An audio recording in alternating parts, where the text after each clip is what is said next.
Well, hello, I am Matt Williamson. This episode is brought to you by Live Casino. Folks, football season is here, and Live Casino is where FanDuel Sportsbook, America's #1 sporting app, comes to life. Step up and place your bets as our self-service kiosks or with a sportsbook representative. Then cheer on your team and catch every heart-pounding moment of action on our huge 40-foot video wall. Bet, watch, and win at Live Casino Pittsburgh. Route 30 at the Westmoreland Mall. Gambling problem? Call 1-800-GAMBLER. And, hey, I'm in a good mood. Steelers win. Maybe their season isn't going anywhere, but it was great to see a win. A pretty well-played game by the black and gold. Well, I guess they both were black and gold. It was a battered Saints team that committed a lot of penalties and was not very impressive. But you're supposed to win those games in this league. And, great run defense without allowing any explosive plays. Some big plays sprinkled in from the defense. And the Steelers ran the football. I mean, I think last week we were talking about what are some optimistic things for going forward. And the thing I was least confident about getting fixed or changed is a running game. So here's how we're going to do this. If you're new, welcome. Spread the word.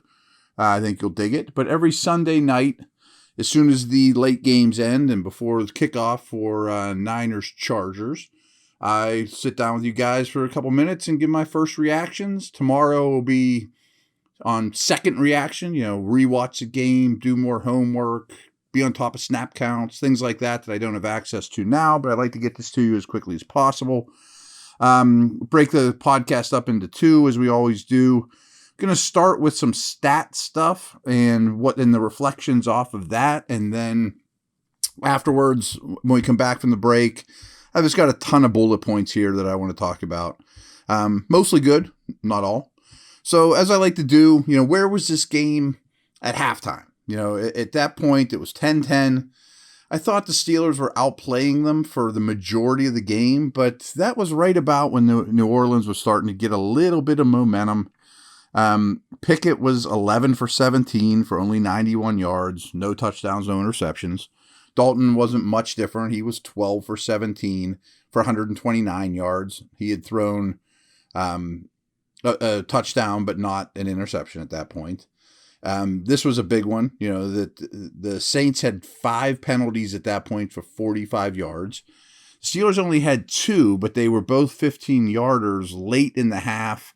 And I thought they were one of the sloppy parts of the Steeler game. There wasn't much of it. I mean, that was there's only 2 penalties for 30 yards compared to what New Orleans did in this game. That's minuscule. But there was a little section there when New Orleans was getting hot that Steelers had a self-inflicted wound or two. Again, at the half, the Steelers had possessed the football for 17:43 out of a possible 30. Saints, obviously, then are a little over 12-17. Fantastic. And that paid dividends late in the game as well. Yards per play at that point, New Orleans was winning that category 5-3 to 4-0. 4-0 is pretty low. 4-0 is very low. But rushing yards, Saints had 22 yards on the ground at the half. Steelers had 82. So sometimes I ignore the halftime stats, and I thought about it tonight because the final stats that we're going to go over now really aren't drastically different. It wasn't a tale of two halves or any of that type of thing. It was just more of the same. But in this case, it was kind of pleasant, because it was building off the first half. And when the game was over, Pickett was 18 of 30 for 199. And trust me, we'll talk a lot of Pickett here. Dalton was 17 of 27 for 174. He had a touchdown and 2 turnovers, 2 interceptions at that point.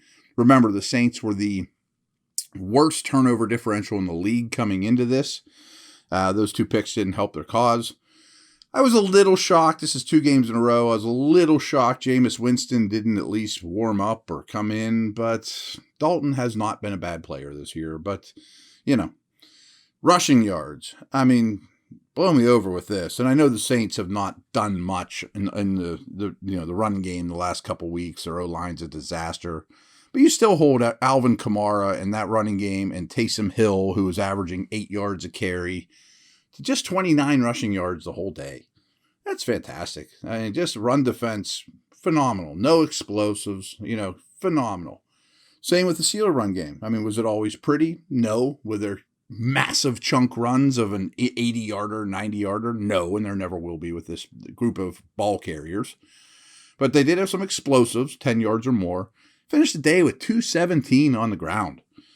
First time in like 5 years they've had over 200 yards on the ground.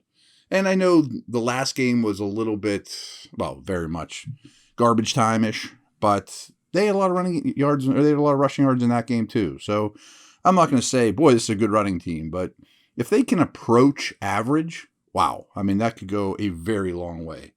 Yards per rush, 5-0 for the Steelers. Boom, I'll take that. That number's, again, never going to be drastically high because you're not going to have a 70-yarder sprinkled in there.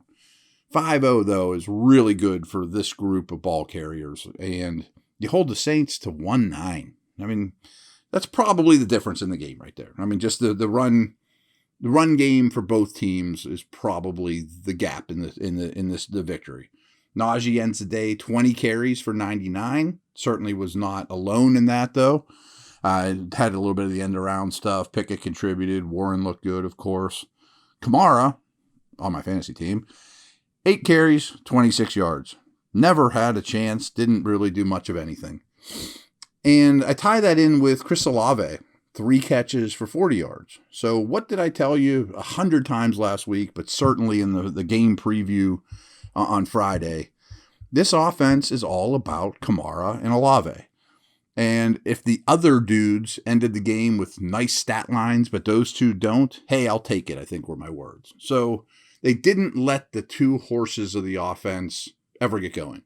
I'm sure that's by game plan. I'm sure when you watch the All-22, the strategy defensively revolved around that. Only 2 sacks today, both by Highsmith. Fine. I mean, against a bad left tackle. TJ was obviously, his presence was felt enormously.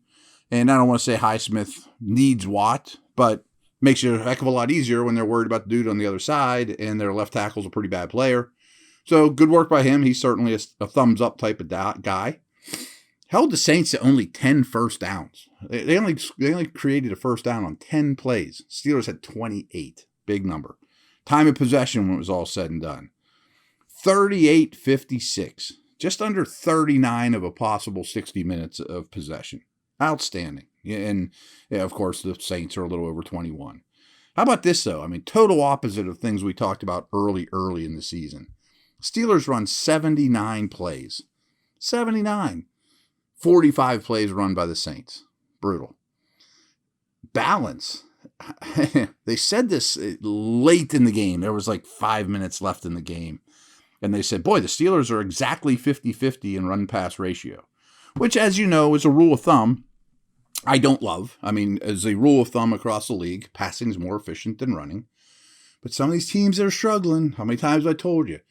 Giants, Falcons, Bears, bad rosters are running for a lot of yards this year, and it keeps them competitive despite not being very talented. So, hey, if it's working, run the heck out of the ball. And when it was all said and done, the Steelers had 36 dropbacks. 6 of those were sacks. We'll probably get to that here in a minute. Versus 43 rush attempts. So, over 50% run calls, and it was working. Great. Yards per play when it was all said and done. We talked about this at the half.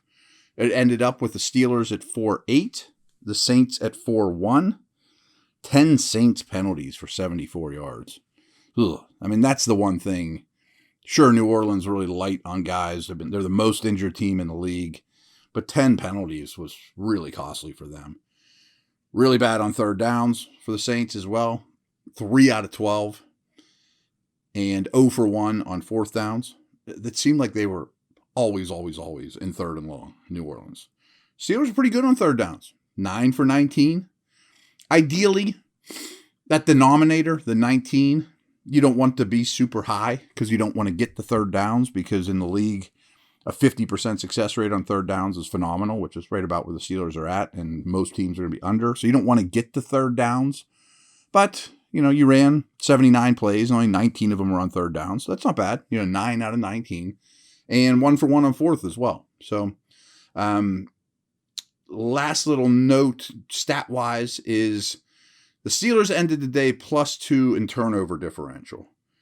However, I don't know if you guys have been listening to me long enough to know that I kind of have this Williamson's advanced turnover differential, where I count missed field goals as a turnover, because really you're just handing them the football. We'll get into this stuff in the offseason. And really, missed fourth downs are also a turnover, in my opinion, because you hand the football over to the other team. What's the difference if the play before you fumble the snap and they fall on it? So the Steelers, by everyone else's turnover ratio, was +2. Great. But they missed 2 field goals. That brings it to even. And the Saints missed a fourth down. So to me, the Steelers were +1 in turnover differential. We'll be back here in a moment. Go over some other things, some other thoughts I have. A little less stat-oriented, but there we go.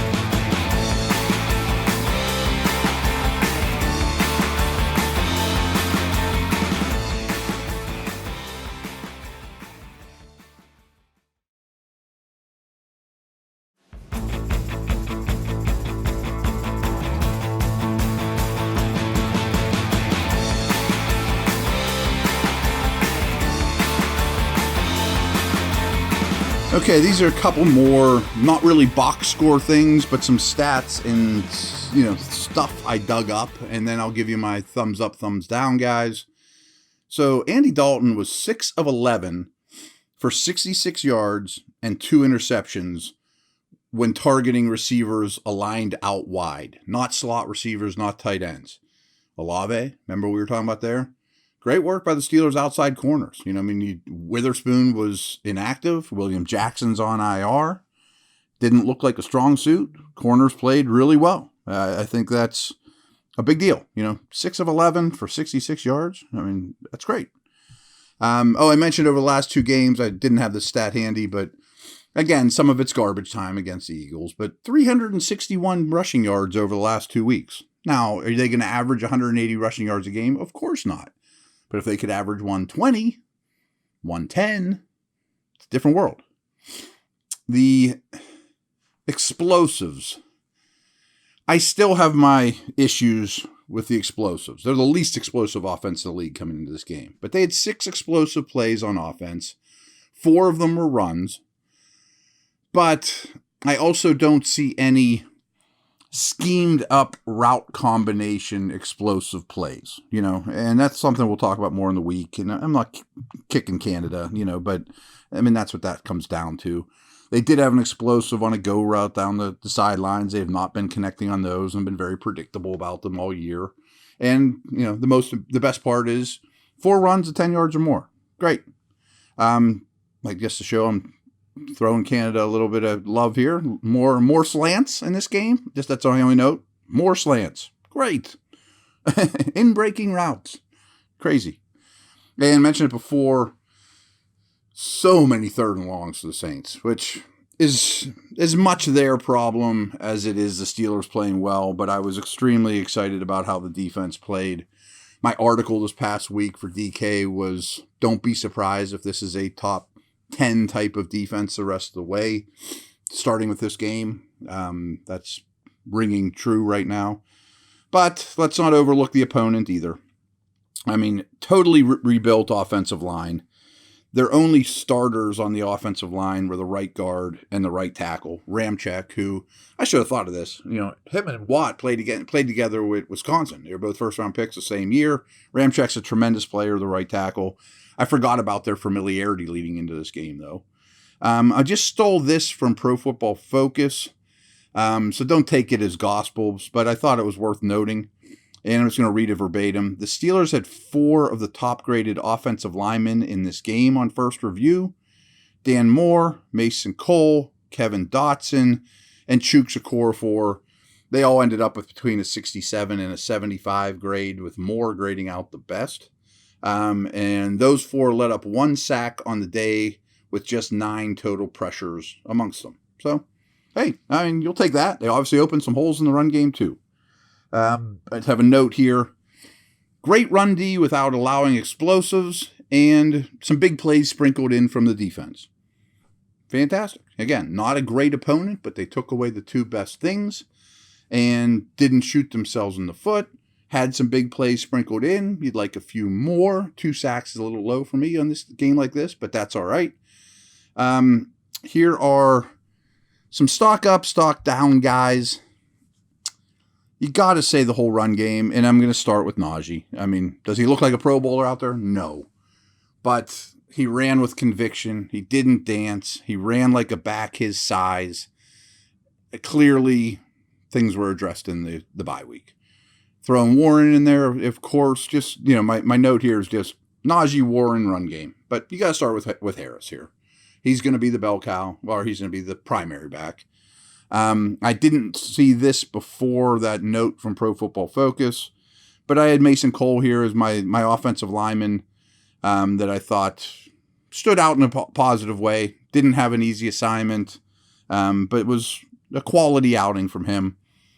Of course, TJ Watt is a thumbs up. Just impacted the game tremendously in all phases. How can you not say Highsmith? He had the 2 sacks.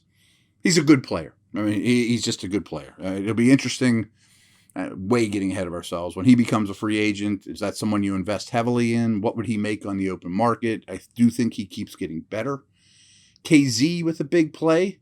Filled in the Minka role, and not that we didn't miss a beat with Minka or anything like that, but he was more than fine as your deep middle center fielder. Minka being out would have definitely worried me much more if this was not the week KZ was coming back. As mentioned before on the outside corners, I thought Wallace had a tremendous play, but also had a real quality game. Last time we talked about Wallace, it was not so glowing. And Arthur Millette, easy guy to root for. People pick on him. Played a high-quality game. And this list will grow once I watch this a second time. Stock down. So we're going to end this on a negative note, but so what? I have stock down pass protection, ? Actually, let's come back to that. Wright, the kicker, stock down, boo. Obvious. But I think we're going to live with him for the next couple of weeks at a minimum. So be it. Hopefully it doesn't derail what could be a win going forward. But pass pro ? Thumbs down. Pickett in pocket, thumbs down. Now, I thought Pickett played poorly. I'm not comparing it against other Pickett performances. I'm just comparing it against NFL starting quarterbacks and what's needed from them. He made some plays as a runner. He made some throws. Great. His pocket presence, I thought, was really bad. Really bad. Jittery feet, dropping his eyes, moving when he doesn't have to. Very quick to move. Could step up in the pocket and maintain a throwing posture. Didn't. Dropped eyes, started to run. Very frenetic. That's a bad word for 99% of the quarterbacks. You want him just sitting there calm helmet. He was very frenetic. I think he made the protection look worse than it was. It's on first blush. We're going to watch this again. And he, could have navigated things better. I think he could have stuck around in the pocket and made more throws. And young quarterbacks, it's great that they can move. Look at Justin Fields. Justin Fields is really turned a corner and is lighting things up for your fantasy team, and his highlights are amazing. He's still very much developing, even these last couple of weeks, from the pocket. And his unbelievable wheels have been a great crutch. And Kenny's not a Justin Fields type runner, of course. But the fact that he can make a play when things when they break down, and turn a negative, the ball's snapped, and for the first 2 or 3 seconds, he's playing poorly, and it's a negative play, but he turns it into a 10-yard gain. It's a nice crutch. It's just not NFL quarterbacking, And again, he hasn't started many games, but I expected pocket presence, poise in the pocket, going through your reads, feeling the rush, not dropping your eyes, to be a strength, because that's where it was early with him. So this was concerning, very concerning. By no means, last negative note, we'll get out of here. by no means am I going to say the red zone woes are fixed for this offense either. I mean, okay, they scored, a plunge QB keeper. Great. And he's very good at that, by the way. I will mention that. And that's a nice club to have in your bag that the Steelers have not for a long time. And then kind of a goofy, lucky Pickens end around that he cut up in the A-gap and got in. But they're still, 1 yard touchdowns, 2 yard touchdowns, whatever. So by no means am I going to say, boy, they took a nice step in the right direction in the red zone. I'm not there yet. But good win, of course. Battered Saints team. You're going to see a lot of teams of this ilk going forward. I will be watching you again tomorrow and coming right back at you. Over and out.